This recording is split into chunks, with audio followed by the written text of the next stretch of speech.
CEO တယောက်ကိုလူမိုက်တယောက်ကမြားနဲ့ပစ်ဖို့လုပ်နေတာကိုမိန်းကလေးတယောက်ကမြင်သွားတာကနေစတာပေါ့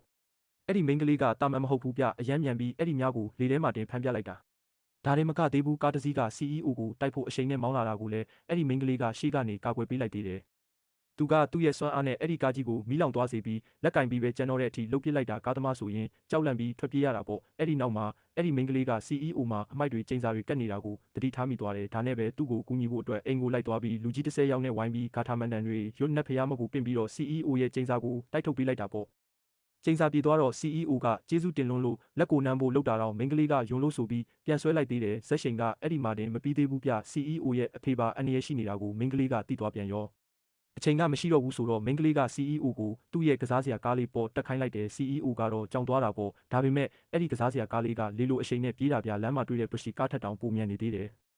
သူတို့ရောက်သွားတဲ့အချိန်မှာ CEO ရဲ့အဖေကတေးပြီးလို့လူတွေကတတ်မှတ်ထားကြတာအထူးသဖြင့် CEO ရဲ့ညီကအဖေဆုံးပြီးအမွေတွေအားလုံးငှအပိုင်ပဲလို့ပြောနေတာပေါ့အဲ့ဒီတော့မှမိန်းကလေးကဒါဟာအမွေလိုချင်လို့လုပ်တဲ့ပရိယေဆိုတာရိပ်မိသွားပြီးသူ့ရဲ့မော့အတက်နဲ့တေခါနီးအဖိုးကြီးကိုပြန်ရှင်လာအောင်လုပ်ပေးလိုက်ပါတော့တယ်